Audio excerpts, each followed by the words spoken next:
a man sits in the dirt of the ancient Near East, scraping his blistered skin with a broken piece of pottery. Misunderstood how the enemy actually operates in the biblical narrative. We look for a monster with a pitchfork, a localized villain hiding in the dark. He uses factual evidence to demand final condemnation. But the filthy garments are not a permanent identity. They are a temporary condition awaiting a divine exchange. Your failures do not dictate your verdict. The high priest walks out clean. The heavenly court is settled. But the accuser does not surrender. He simply changes his jurisdiction. When he cannot win in the throne room of heaven, he brings his prosecution down to the dirt of the earth.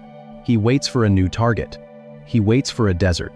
And when he steps into the sand, his strategy completely changes. You will eventually find yourself in a wilderness. You know the landscape. It is the season where the phone stops ringing, where the resources dry up, where the prayers seem to hit the ceiling and fall back onto the cold floor. The isolation settles into your bones. The hunger, whether for validation, for provision, or for a single clear direction, becomes a physical ache in your chest. And it is exactly here, in the deafening silence of your own exhaustion, that the accuser walks in. When he steps into your desert, his strategy shifts. He does not appear as a terrifying monster. He appears as a reasonable voice asking a logical question. But the biblical authors are trying to warn us about something far more structured and far more dangerous. They are warning us about a prosecutor. Look at how he operates when a carpenter from Nazareth starves for 40 days in the Judean sand. The accuser, the diabolos, does not challenge Christ to a physical fight. He simply whispers a condition. If you are the Son of God, he questions the identity that was just declared over Jesus at the waters of the Jordan River. He demands proof. He demands a performance to validate the title. He does the exact same thing to you. The whisper in the desert is not a test of your endurance. It is an audit of your identity. The accuser waits until you are at your weakest, and then he throws the stones. He hurls the diabolos slander across the empty room of your mind. But the most terrifying part of his strategy is that he rarely uses fabrications. He uses your actual history. He uses the filthy garments of your own mistakes. He brings up the relationships you fractured, the habits you could not break, the private failures you thought no one saw. He builds a legal case out of your own biography. He argues that because you have failed, you are disqualified from the family. Because you are starving, you must have been abandoned. Satan is not a personal name. It is a legal title. When you realize that the primary enemy in the Old Testament is functioning not as because you are in the wilderness, you must not truly belong to God.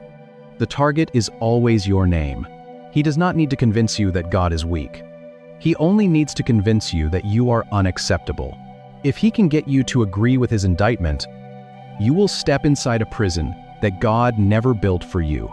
You will become your own warden, locking the iron door from the inside. But how do you defeat a prosecutor when his evidence against you is completely accurate? How do you win a case when the accuser is holding a legal document with your own failures recorded in black ink? You cannot out-argue him. You cannot balance the scales with good behavior. You need a different verdict, and that verdict is not handed down in the sand of the desert. It is nailed to a piece of wood. A hammer swings. Iron bites through flesh and wood. Blood hits the dust of Golgotha. 3 crosses stand on a limestone ridge. Roman soldiers throw dice in the dirt. The sky goes black in the middle of the afternoon. Most people see a political execution, but the Apostle Paul looks at this hill and sees a courtroom. He writes to a church in Colossae, a rival god. But as an attorney building a case, the entire narrative shifts. The attacks are no longer random acts of cosmic violence. He describes a second, invisible crucifixion happening on that center beam. He uses a very specific Greek word to explain it. Cheirographon, a handwritten certificate of debt, a legal ledger of crimes. In the Roman Empire, you nail the cheirographon above a dying man. It tells the mocking crowd exactly why he is choking for breath. It is the legal proof of his guilt.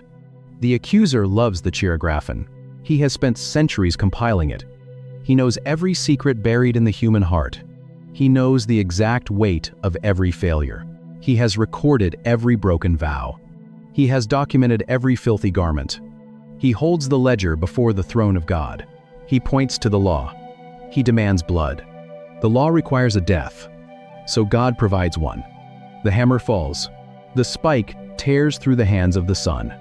But Paul says the spike also tears through the parchment of the debt. God takes the handwritten record. He does not file it away. He does not negotiate the terms. He nails it to the cross. The ink is covered. The document is voided. The legal requirement is completely satisfied. The account is drained dry. And a shockwave hits the unseen realm. John sees the immediate aftermath. He stands on the rocky coast of Patmos and looks into the heavenly court. He writes it down in the book of Revelation. They are calculated exhibits submitted to a judge. The whisper in the dark is no longer just temptation. It is an indictment. A war erupts. A dragon falls. A loud voice echoes across the sea of glass. The accuser of our brothers is thrown down. The Diabolos, the slanderer, the prosecutor who stood day and night demanding justice, he falls like lightning. He is not overthrown by physical force. He is evicted by a canceled debt. God strips him of his credentials. The evidence is destroyed. The case is dismissed. A prosecutor without a ledger is just a liar making noise. The cross was not just a sacrifice. It was a disbarment. The accuser loses his access to the divine court. He can no longer stand before God and demand your condemnation. The gavel hits the block. The trial of humanity is permanently closed. But this creates a terrifying paradox. If the accuser is disbarred, and the heavenly courtroom is shut, why is he still standing in your living room? Because he was cast out of the heavenly court. He changed his jurisdiction. He can no longer convince God that you are unworthy. So he spends every waking moment trying to convince you. This is where the ancient legal drama bleeds into modern human psychology. We constantly confuse the voice of the accuser with the voice of God. We blur the line between divine conviction and demonic condemnation. To understand how a courtroom prosecutor morphed into the devil we picture today, you have to go back to the original language. But if you look at how they actually operate in the biblical framework, their mechanics are entirely different. When the Spirit of God convicts you of a failure, the work is surgical. It is like a clean, bright light flipped on in a dark room to show you exactly where you strayed from the path. Conviction is highly specific. It points to a singular action, a specific attitude, a broken vow. It shows you the fracture, and then it immediately pulls you forward into the work of repair. Condemnation operates in the exact opposite direction. The Diabolos does not want you to fix the problem. He wants you to drown in it. Condemnation is a heavy doublock, suffocating blanket thrown over your chest in the middle of the night. It is the buzzing static of shame that wakes you up at 3 in the morning, replaying a mistake you made a decade ago like a scratched record. Condemnation is not specific. It is a sweeping generalization about your nature. It does not say, "You made a mistake." It says, "You are a mistake." He wants you to believe the filthy garments of the high priest are sewn permanently into your skin. He wants you to look at your history and assume your future is already canceled. The voice telling you that you are permanently flawed is not a divine audit. It is a disbarred attorney trying to practice law. You have to step out of our modern assumptions and back into the ancient Israelite worldview, in a jurisdiction he no longer controls. He holds no actual authority over your destiny. He has no ledger of debt to present to the judge, because the Chirographon was left nailed to the splintered wood of a Roman cross. All he has left is his original Greek title. The slanderer.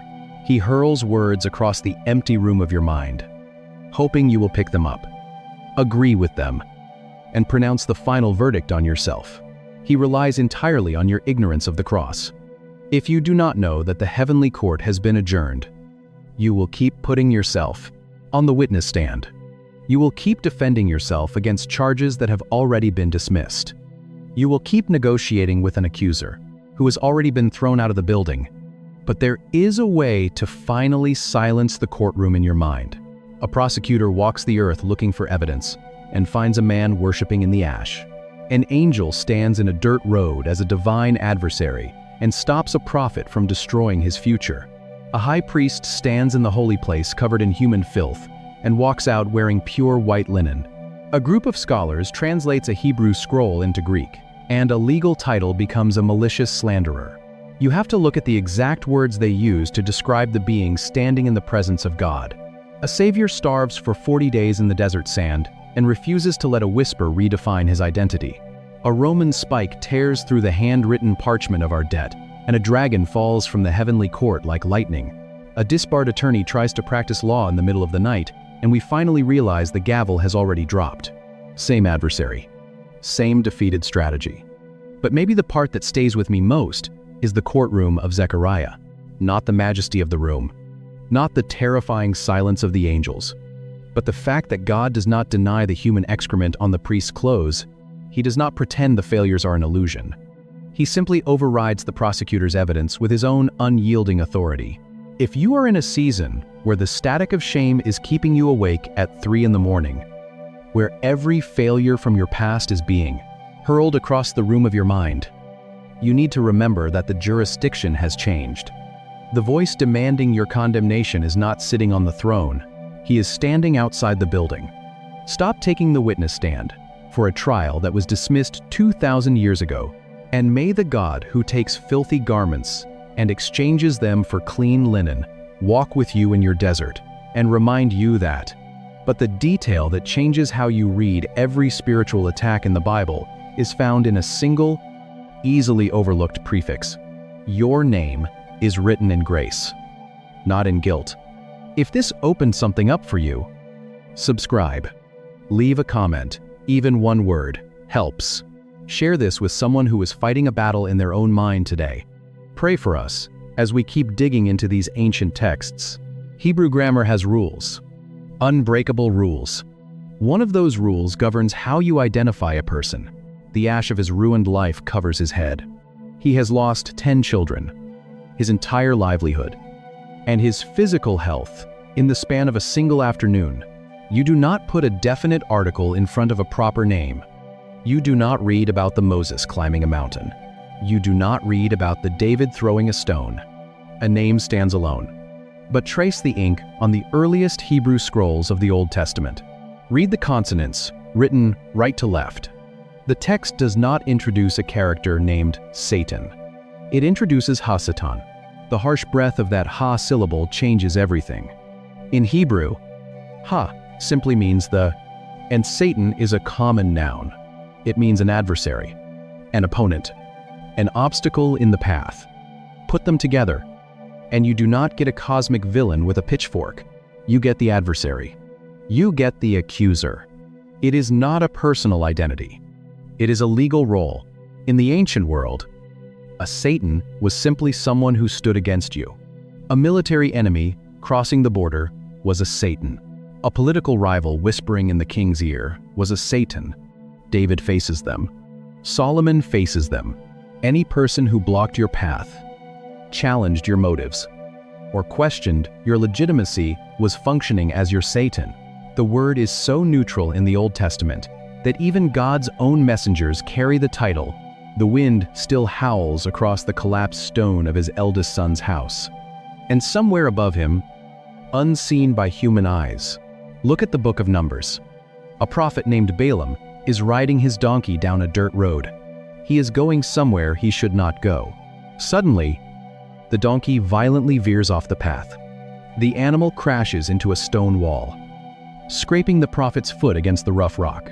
The dust kicks up. The prophet raises a stick to beat the animal, and then his eyes are opened. He sees what the donkey saw. An angel of the Lord is standing in the middle of the road. A drawn sword catches the sunlight. The angel is blocking the way, and the Hebrew text uses a very specific word to describe what the angel is doing. The text says the angel of the Lord stood in the road as a Satan to him, as an adversary, as an obstacle. The angel is not an evil demon. He is a divine roadblock. So, when we arrive at the opening pages of Job, we have to strip away centuries of cultural baggage. We have to stop picturing a red dragon. We have to look at the text through the eyes of an ancient Israelite.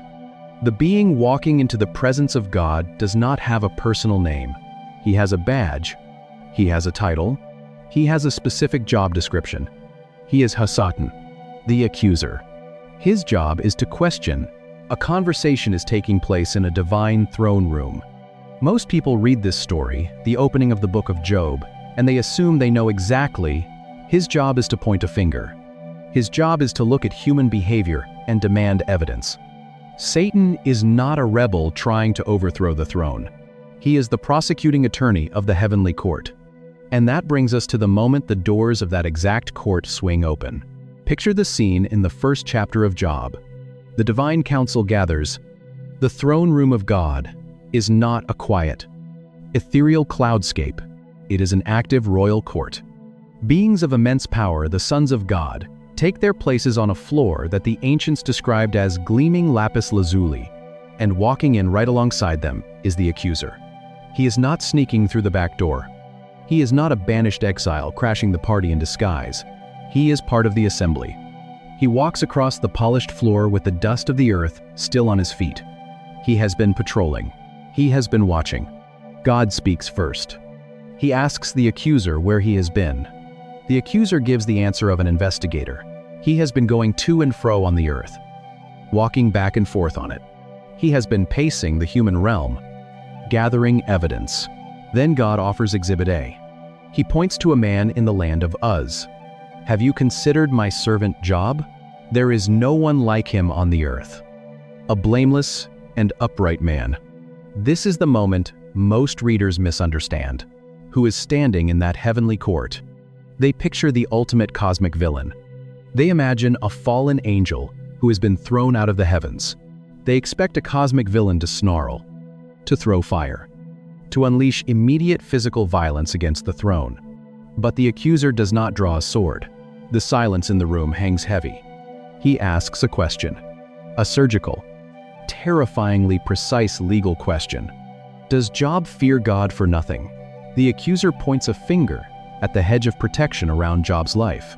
He points to the bleeding sheep, the breathing camels, the laughter spilling from his children's tents. He looks at the Creator and delivers his indictment. Job does not love you. Job loves the things you give him. You pay him to be righteous. Take away the paycheck, and he will curse you to your face. The attack in the book of Job is not an act of random cosmic vandalism. It is a targeted legal audit. The accuser is arguing that human loyalty is an illusion. He is claiming that human righteousness is purely transactional. If he can prove that Job only worships God because God is useful, then humanity is fundamentally flawed. And God's claim that a human can be truly righteous is a lie. The accuser wants to expose the system. This is how Hasatan operates in the ancient Hebrew mind. He searches for the gap between what you claim to be and what you actually are, slipping back in through a side door to make a wager with the Creator. They assume the figure standing there goes by a proper name. He looks for the fracture in your motives. He demands that the court strip away the blessings to see what is actually underneath. For centuries of Israelite history, this was the primary framework. The accuser was a title in a courtroom, a role necessary for justice. But languages change. Empires rise and fall. The ancient Hebrew scrolls are eventually translated into Greek. And when that happens, the legal title morphs into something far more personal. Empires rise. Languages fade. For centuries, the Hebrew people understood Ha-Satan as a harsh but necessary function of the divine court. But as Israel endured exile after exile, as their cities were burned and their people slaughtered, their understanding of this accuser began to darken. He was no longer just an auditor of human righteousness. He was actively trying to destroy it. The adversary was becoming malicious. 3 centuries before a carpenter walks out of Nazareth, the Hebrew scrolls are carried across the sea to Alexandria. A room full of Jewish scholars sits down to translate the sacred text into Greek, the language of the empire. They reach the book of Job. They reach the courtroom. They trace their fingers over the Hebrew word Hasatan, the accuser, and they have to make a choice. They need a Greek word to capture the weight of this title. The word they write onto the fresh papyrus is not a proper name. But if you look at the original Hebrew text, rolling out on a leather scroll, you do not find a name at all. You find a grammatical impossibility. It is the Greek noun diabolos. It appears 37 times in the New Testament, and its root is terrifyingly specific. It comes from two words, dia, meaning through or across, and balo, meaning to throw. To throw across, to hurl a strike. In the ancient Greek world, a diabolos was someone who threw accusations, a slanderer, someone who hurls words across a courtroom like stones, hoping they shatter your reputation, hoping they stick. If seeing the enemy not as a physical monster, but as a legal slanderer is stirring up questions you have never considered, you're exactly who this channel is for. Drop a thought in the comments and hit subscribe, because every week we go deeper into the text than you knew was possible. So the translators make their choice, and the image of the enemy shifts. The title of a courtroom investigator becomes the title of a malicious slanderer. That root changes everything. When you read the English word devil in the New Testament, you are reading diabolos. You are reading the slanderer, the one who throws accusations across the room. The devil is not a physical beast trying to break your bones. He is a prosecuting attorney trying to break your identity. He does not need to take your life if he can convince you that your life is worthless. He does not need to physically for a personal identity. The question is not who he is. It is what he is doing. For centuries, we have capitalized a word that the destroy you if he can throw enough accusations to make you condemn yourself. He is the voice hurling your past across the room. He is the whisper in the dark presenting the evidence of your failures. But how does this slander actually work when a human being stands before God? The most vivid picture is not found in the New Testament. It is found centuries earlier, standing right beside a burning altar. As the accuser points a finger at a priest wearing clothes covered in human filth, a man stands in the divine courtroom. His name is Joshua. He is the high priest of Israel. He is supposed to wear pure white linen. He is supposed to carry the names of the 12 tribes on his chest. He is supposed to be the mediator between the dust of the earth and the glory of heaven. But he is not wearing white. He is covered in filth. The Hebrew word used in the book of Zechariah is so I am. It does not mean a little dust from the road. It means human excrement. It is the ultimate ritual defilement. The smell hangs heavy in the holy place. The stains ruin the sacred fabric. The shame is absolute. Ancient biblical authors never intended to be capitalized. We have turned a job description into a personal name, and in doing so, we have Joshua offers no defense. He speaks no words. He makes no excuses.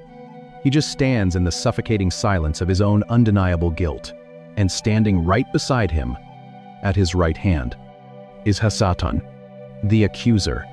He is in his element. He has an airtight case. The evidence is literal. The guilt is visible. The law is clear. A filthy priest cannot stand in the presence of a holy God. He must be cast out. He must be condemned. He must be stripped of his title. The accuser points the finger. He demands justice. He waits for the gavel to fall, but God speaks. He does not address the broken priest. He addresses the prosecutor. The Lord rebuke you. Satan. The Lord who has chosen Jerusalem rebuke you. God points to the trembling. Filthy man. Is not this man a burning stick snatched from the fire? God does not deny the filth. He does not pretend the garments are clean. He does not excuse the failure. He simply overrides the evidence with his own authority. He commands the angels standing by. Take off his filthy clothes. Put rich garments on him. Place a clean, pure turban on his head. The accuser is silenced. The prosecutor loses the case. The accuser's argument is not built on a lie. It is built on real failure.